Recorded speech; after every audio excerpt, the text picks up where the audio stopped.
Hey guys what's up. तो आज हम लोग बात करेंगे पल्मोनरी ट्यूबरक्लोसिस की। ठीक है ना। तो ये आपकी माइक्रोबायोलॉजी का एक बहुत ही इंपॉर्टेंट टॉपिक, माइक्रोबायोलॉजी, पैथोलॉजी। ठीक है ना। फार्मा की ड्रग्स भी इसकी इंपॉर्टेंट है, तो हर तरीके से ये कि आपके लिए इंपॉर्टेंट टॉपिक कहा जा सकता है। ठीक है ना। तो इसकी हम लोग बात करने की कोशिश करेंगे, समझने की कोशिश करेंगे इसमें क्या होता है क्या नहीं होता। ठीक है ना। तो सबसे पहले इसकी इंट्रोडक्शन की थोड़ी बात करेंगे। Pulmonary tuberculosis is an infectious disease that mainly affects the lungs parenchyma. ये एक इन्फेक्शियस डिजीज है और किसको इफेक्ट करती है? मेनली लंग पैरेन्काइमा को। टीबी जो है कंटेजियस है, कंटेजियस बैक्टीरियल इन्फेक्शन है, mycobacterium tuberculosis infection that mainly affects lung में स्प्रेड टू अदर ऑर्गन। ये स्प्रेड भी कर सकते हैं अदर ऑर्गन में। इफेक्टिंग लंग क्या होता है? Pulmonary tuberculosis. अदर पार्ट में हो गया तो एक्स्ट्रा पल्मोनरी ट्यूबरक्लोसिस। ठीक है ना। तो मॉर्फोलॉजी इसकी क्या देखते हैं? अगर बैक्टीरिया की मॉर्फोलॉजी जो देखते हैं माइकोबैक्टीरियम ट्यूबरक्लोसिस की, तो पहली बात तो ये ग्राम पॉजिटिव बैसिलाई है। ठीक है ना। ग्राम पॉजिटिव बैसिलाई है और ये क्या करेगा? Won't take Gram staining. Cell wall is high lipid, cell wall high lipid होता है। ठीक है ना। ये नॉन मोटाइल होता है। नॉन मोटाइल होगा, नॉन स्पोरिंग होगा, नॉन कैप्सुलेटेड होगा, कैप्सूल भी नहीं होगा, नॉन स्पोरिंग है। ठीक है। तीनों में नॉन नॉन नॉन लगा दो। ऑब्लिगेट एरोब्स होते हैं। ऑब्लिगेट एरोब मतलब उनको ऑक्सीजन चाहिए, इसलिए ऑक्सीजन में लंग में इसीलिए पाए जाते हैं। Normally stain with acid fast that by called acid fast bacilli. ये स्टेन होते हैं एसिड फास्ट से, तो इसीलिए इनको नॉर्मली कहा जा सकता है एसिड फास्ट बेसिलाई। तो 37 डिग्री सेल्सियस मतलब normal favourable human body temperature पे ग्रो कर सकते हैं। 65 डिग्री सेल्सियस पे क्या करेंगे? These organisms catalase negative and 37 degree Celsius पे ये कैटलेस पॉजिटिव। तो ये इनका वेरी करता है, कैसे कैटलेस नेगेटिव पॉजिटिव है ये वेरी करता है। ठीक। इट प्रोड्यूसेस नियासिन, ये नियासिन प्रोड्यूस करेंगे। These organism replicate very strongly. ठीक है ना। तो ये ग्रोथ टाइम 15 से 20 घंटे का लेते हैं और बहुत ही स्ट्रांगली ये रेप्लिकेट करते हैं। तो इसका ग्रोथ स्पेसिफिक मीडियम हम लोग अगर जानने की कोशिश करेंगे क्या होता है इसका ग्रोथ स्पेसिफिक मीडियम, तो हम लोग समझते हैं कि ये एलजे मीडियम है। तो एलजे मीडियम क्या है? पहली बात तो ये एग बेस मीडियम है। ठीक है ना। एक बेस मीडियम है। तो यहाँ पे आपको क्या करेंगे कि रेड कलर की कॉलोनीज कुछ ऐसे ऐसे मिल जाएंगी और पीछे ब्लूइश बैकग्राउंड रहेगा। तो 4 से 6 वीक तो इसको ग्रोथ चाहिए होता है, ग्रोथ करने के लिए 4 से 6 वीक का ग्रोथ करने के लिए इसको चाहिए। और बहुत ही स्मॉल कॉलोनीज होती है इसकी जो अपीयर होती है। 4 से 6 वीक का को तक मतलब इसको ग्रो कराना होता है। इसको कितने वीक्स तक ग्रो कराना पड़ता है? 4 से 6 वीक। और कितने मतलब कि बहुत ही छोटी कॉलोनीज जो है अपीयर होंगी। 4 से 6 वीक की ग्रोथ इसको चाहिए और बहुत ही छोटी जो है कॉलोनीज, बहुत ही छोटी छोटी कॉलोनीज ये अपीयर होंगी। ठीक। इसी में क्या होता है कि मिडिल हुक्स मीडियम होता है, अगार बेस मीडियम। दूसरा अगर हम लोग याद करें एलजी मीडियम के अलावा तो मिडिल हुक्स मीडियम होता है। ये चीज़ याद रखना, अगार बेस मीडियम होता है, मिडिल हुक्स मीडियम। अगर पूछे एलजे मीडिया के अलावा, एग्जामिनर आपसे पूछे एलजे मीडिया के अलावा भाई कौन सा हम लोग मीडियम यूज़ कर सकते हैं, तो कौन सा आप बोलोगे? Middle hooks medium. ठीक है ना। मिडिल हुक्स मीडियम, वहाँ पे हुक हो जाता है तो मिडिल में हुक लग जाता है, मिडिल हुक्स मीडियम। ठीक।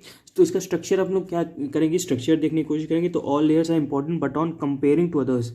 ठीक। स्ट्रक्चर में क्या होता है कि सारे लेयर्स इंपॉर्टेंट होते हैं but on comparing to others. ठीक है ना। तो माइकोलिक एसिड जो है ज़्यादा इंपॉर्टेंट है, अराबिनो गैलेक्टेन इंपॉर्टेंट है, पेप्टाइडोग्लाइकेन जो है बहुत इंपॉर्टेंट है इसमें। ठीक है ना। तो ये सब इंपॉर्टेंट वाले हैं। ठीक है। Mycolic acid, arabinogalactan, peptidoglycan ये इंपॉर्टेंट है। ये क्या करता है? Peptidoglycan maintains rigidity and shape of bacilli. Peptidoglycan क्या करता है? Rigidity and shape of bacilli को मेंटेन करता है। माइकोलिक एसिड होता है, अराबिनो गैलेक्टेन होता है। ठीक। तो नेक्स्ट हम लोग बात करेंगे अराबिनो गैलेक्टोन क्या करता है। तो help in bacteria survive inside macrophages. ये क्या करता है कि बैक्टीरिया को हेल्प करता है सर्वाइव करने के लिए इनसाइड मैक्रोफेजेस के सर्वाइव करने के लिए। आपका पेप्टाइडोग्लाइकेन क्या करता था? आपकी ये रिजिडिटी, शेप और रिजिडिटी मेंटेन करता था। ये क्या करता है? Help bacteria survive inside macrophages. अब माइकोलिक एसिड की बात आती है तो ये थिक लेयर होता है। पहली बात तो ये क्या है? थिक लेयर होता है। ठीक। It maintains cell wall less permeable. क्या करता है? ये सेल वॉल को लेस परमिएबल हमेशा बनाता है to various substances. This makes it difficult for antibiotics to penetrate to bacteria और कॉजेज ये कुछ इफेक्ट्स कॉज करता है। ठीक है ना। ये क्या करता है? ये थोड़ा सा डिफिकल्ट बना देता है एंटीबायोटिक्स के लिए कि ताकि वो बैक्टीरिया को पेनिट्रेट अच्छी आसानी से ना कर पाए और कुछ इफेक्ट्स ये कॉज करता है। तो इसका एक मैं रिप्रेजेंटेशन बना के लाया हूँ। ठीक है ना। तो इसका ये देखो सेल मेम्ब्रेन है, उसके ऊपर पेप्टाइडोग्लाइकेन है, उसके ऊपर अराबिनो गैलेक्टोन है, उसके ऊपर माइकोलिक एसिड है, ऊपर सबसे ऊपर माइकोसाइट्स है। ठीक है ना। तो ये एक इसका ऊपर सेल का स्ट्रक्चर हो सकता है, बाहर वाला जो स्ट्रक्चर होता है। तो बेसिकली हम लोग बात करेंगे ट्यूबरक्लोसिस की। तो ट्यूबरक्लोसिस के लिए 4 मेन स्पीशीज रिस्पॉन्सिबल होती हैं। तो एक होता है माइकोबैक्टीरियम ट्यूबरक्लोसिस, जो कि सबसे इंपॉर्टेंट होता है, और माइकोबैक्टीरियम बोविस, एट्राकेनम होता है, और माइक्रोटी होता है, ठीक है ना। तो ये भी याद रखना। तो माइकोबैक्टीरियम ट्यूबरक्लोसिस कौन सा होता है? ऑब्लिगेट एरोब जैसे, ठीक है ना। ऑब्लिगेट एरोब होगा क्योंकि लंग्स में होता है भाई, लंग्स में जाके वहाँ पे ऑक्सीजन के बिना सर्वाइव नहीं कर पाएगा, इसलिए लंग्स में होता है। तो can not live without oxygen, ये ऑक्सीजन के बिना जिंदा नहीं रह सकता। तो that reason, this is the reason, that reason only they are living in the part of lung. इसी कारणवश ये क्या करते हैं, they are living in the part of lung, यही इसलिए इसी कारणवश ये लंग्स में रहते हैं। तो इसकी देख लो, ये होता है ना लंग का ये इन्वॉल्वमेंट होगा, ठीक है ना। ये जैसे ये लंग है, ठीक। मैं देखो डायग्राम थोड़ा सा बहुत ही एनाटॉमिकली हो सकता है आपको बहुत समझ ना आए, लेकिन जो है इसका बेसिक चीज़ आप लोग समझ जाओगे तो समझ में आ जाएगा, ठीक है ना, क्या होता है क्या नहीं होता है इसमें। तो ये देखो ये लंग है, तो इसमें क्या होता है कि अपर लोब है, मिडिल लोब है, लोअर लोब है, यहाँ पे हॉरिजॉन्टल फिशर हो गए। इसमें 2 फिशर होते हैं भाई, एक ऑब्लिक फिशर होता है, एक हॉरिजॉन्टल फिशर होता है। राइट लंग की बात करो, लेफ्ट लंग में एक ऑब्लिक फिशर होता है, ठीक ना। तो क्या होता है कि माइकोबैक्टीरियम ट्यूबरक्लोसिस में ऑब्लिगेट एरोब होते हैं और can not live without oxygen, oxygen के बिना ये लोग जिंदा नहीं रह सकते, ऑब्लिगेट एरोब आपके। तो ठीक है ना, इसी कारणवश ये केवल living part of the lungs में होते हैं। That reason only they are living in part of lung, इसी कारणवश ये लंग्स के पार्ट में जीवित रहते हैं। तो ये राइट लंग में 3 लोब होते हैं, ठीक है। राइट लंग में आपके 3 लोब होंगे, ठीक। अपर सुपीरियर, ठीक, both divided by horizontal fissure, ये हॉरिजॉन्टल फिशर से डिवाइड है, अपर वाला मिडिल वाला, और जो लोअर वाला है मिडिल वाला है किससे डिवाइड होगा, ऑब्लिक फिशर से डिवाइड होगा, ठीक है ना। तो नेक्स्ट बात करते हैं अपन लेफ्ट लंग की, ठीक है। नेक्स्ट बात करेंगे अपन लेफ्ट लंग की। लेफ्ट लंग में क्या होता है, subdivided into 2 lobes, upper and lower, divided by oblique fissure, ठीक है ना। ये केवल ऑब्लिक फिशर से, यहाँ पे क्या था, हॉरिजॉन्टल फिशर ऊपर था, ऑब्लिक फिशर नीचे था, तो यहाँ पे केवल ऑब्लिक फिशर है। तो upper and lower end upper part है मोर O2 कंटेंट। देखो लोअर और अपर पार्ट जो होता है वो उसमें मोर O2 कंटेंट है, तो middle part microbes not survive, तो मिडिल पार्ट में उतने माइक्रोब्स नहीं सर्वाइव कर पाते। तो ट्यूबरक्लोसिस के 3 प्रकार होते हैं बेसिकली अगर आपको याद रखना है तो 3 पार्ट याद रखना, एक प्राइमरी ट्यूबरक्लोसिस, एक लैटेंट ट्यूबरक्लोसिस, एक रीएक्टिवेशन टीबी, जिसको हम लोग कहते हैं सेकेंडरी ट्यूबरक्लोसिस। तो प्राइमरी ट्यूबरक्लोसिस के हम लोग इसका पूरा पैथोजेनेसिस समझने की कोशिश करेंगे। तो ये प्राइमरी ट्यूबरक्लोसिस में आखिरकार होता क्या है, कैसे इनकी इन्फेक्शन होती है, कैसे ये स्प्रेड करता है, तो पूरा हम लोग एक एक चीज़ समझने की कोशिश करेंगे, ठीक है ना। तो पहला स्टेप क्या होता है कि entry of micro organism through the droplet of nuclear, ठीक है ना। किसी बंदे ने छींका, किसी बंदे ने खांसा, ठीक है ना, कोई ड्रॉपलेट उसके आगे, तो एंट्री ऑफ माइक्रो ऑर्गेनिज्म अपने बॉडी में हुआ किसी ड्रॉपलेट न्यूक्लियाई से, ठीक है। और ये इनहेल कर लिया हमने, ठीक है ना, इनहेल किया, ये ट्रैकिया ब्रोंकाई में चला गया, अल्टीमेटली ये कहाँ गया, एल्वियोलाई में चला गया। एल्वियोलाई में मैक्रोफेजेस होते हैं, एल्वियोलर मैक्रोफेजेस टेकअप करते हैं माइकोबैक्टीरिया को, और ये इन्फेक्टिव माइक्रोऑर्गेनिज्म को टेक कर सकते हैं। तो यही चीज़ इसके फॉर्म में समझाया है, और थोड़ा सा डायग्रामेटिकली ये समझने की कोशिश करना, ठीक है ना। ये जैसे ये ड्रॉपलेट के फॉर्म में माइकोबैक्टीरियम आया है, तो इसको इनहेल किया, ट्रैकिया में गया, फिर ब्रोंकियोल में गया, ब्रोंकियोल के थ्रू ये कहाँ गया, ये एल्वियोलस में गया, तो यहाँ से इसने एल्वियोलर मैक्रोफेजेस में चला गया, ठीक है ना।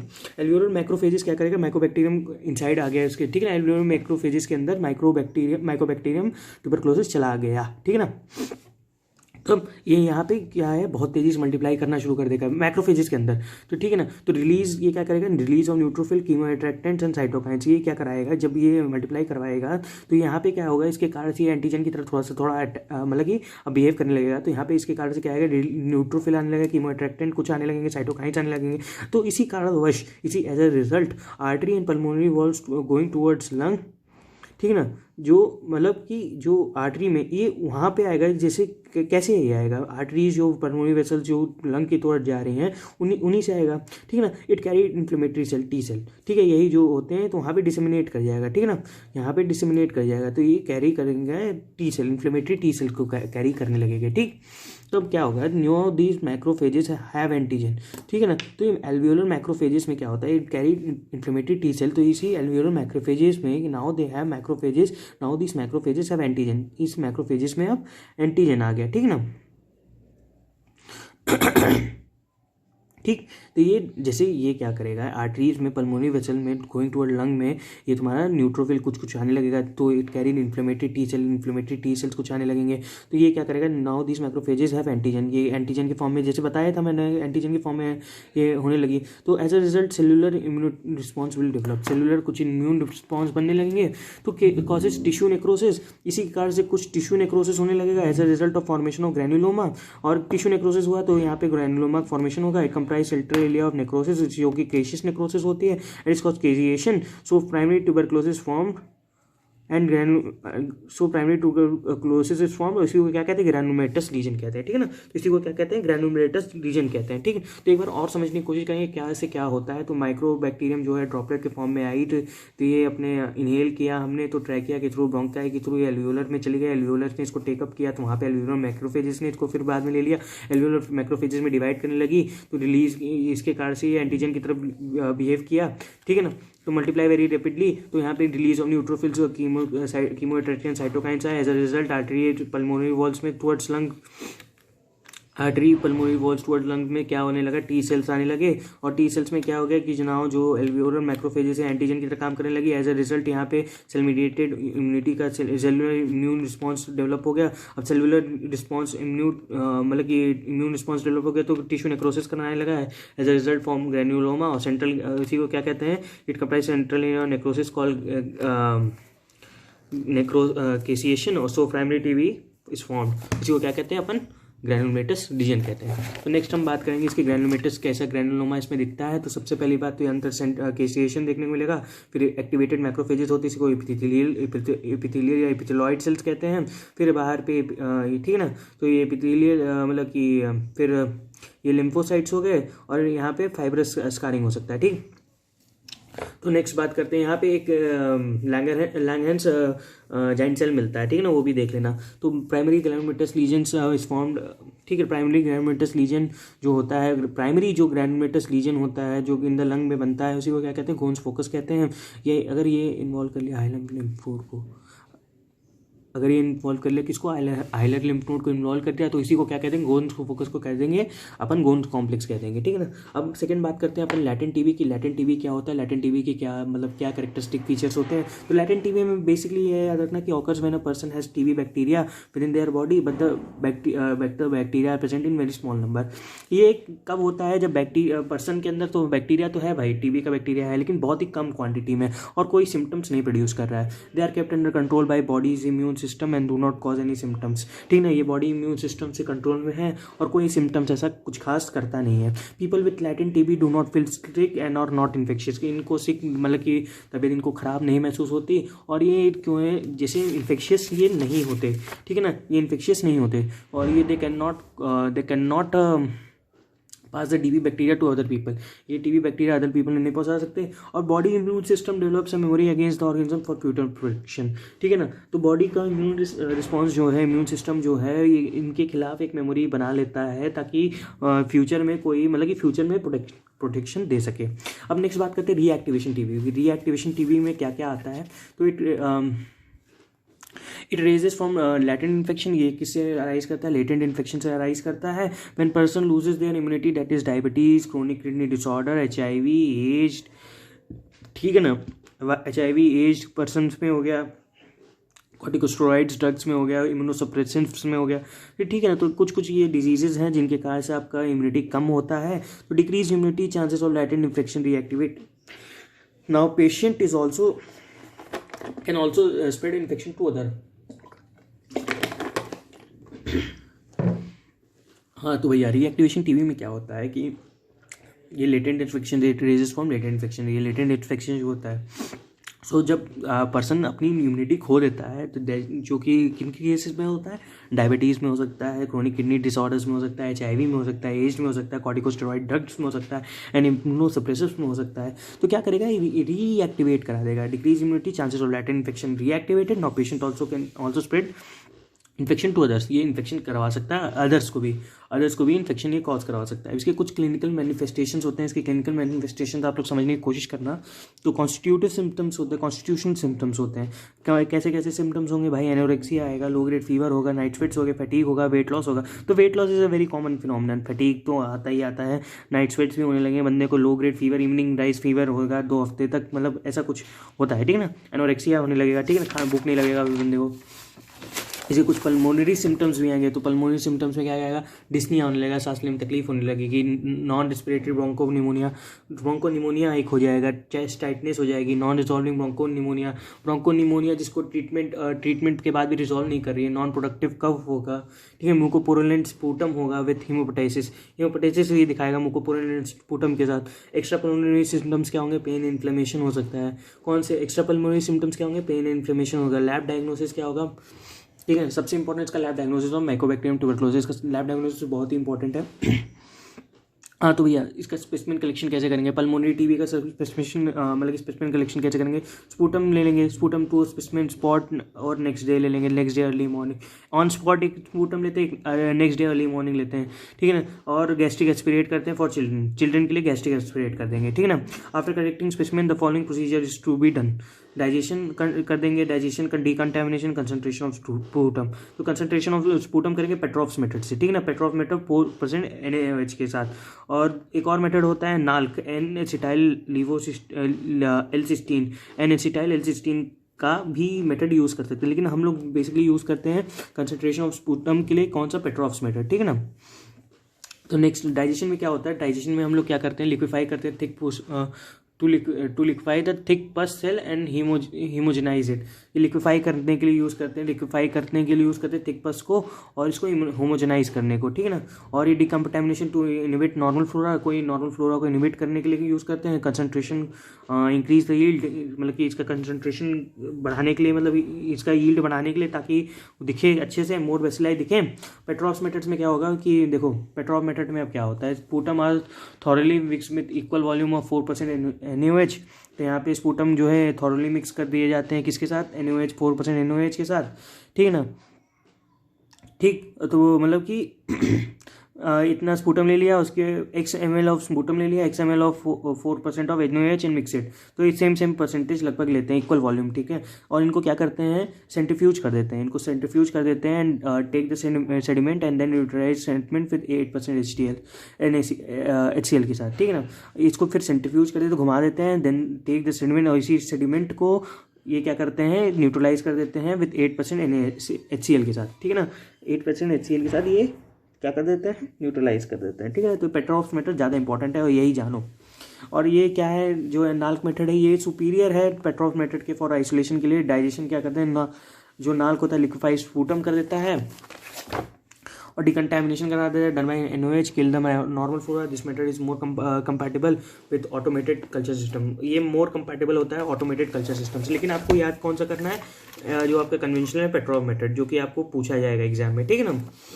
नेक्स्ट हम लोग बात करेंगे direct microscopic examination by acid fast staining, ठीक है ना। तो जीन निल्सन स्टेनिंग होती है टेक्निक। तो लॉन्ग स्लेंडर बीडेड, तो लॉन्ग है ये, दिख में समझ में आ रहा है कि यहाँ इस डायग्राम में लॉन्ग है, स्लेंडर होगा, ये ब्लीडेड अपीयरेंस देगा, less uniformly red colour stain, ठीक है। Stain red colour acid fast bacilli तुम्हें दिखने को मिल जाएगा ऑन स्टेनिंग क्या करोगे, ठीक है ना। तो ये स्टेनिंग के लिए। अदर स्टेनिंग कौन से केम्यून स्टेनिंग कर देगा, और अमाइन फिनॉल टेक्निक यूज़ कर सकते हो, ठीक है ना। तो एक ये होता है जो फ्लोरेसेंस वाला स्टेनिंग होता है।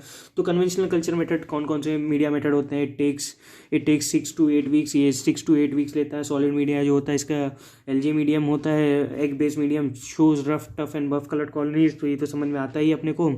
Rough tough buff colour colonies में रेगुलर सरफेस दिखाएगा, टफ में फर्मनेस दिखाएगा, बफ मतलब उसका येलो इस अपीयरेंस दिखा देगा। लिक्विड मीडिया होता है, मिडिल ब्रूक्स होते हैं उसको। लिक्विड एक और मीडिया कौन सा होता है? मिडिल ब्रूक्स मीडियम यूज़ करते हैं।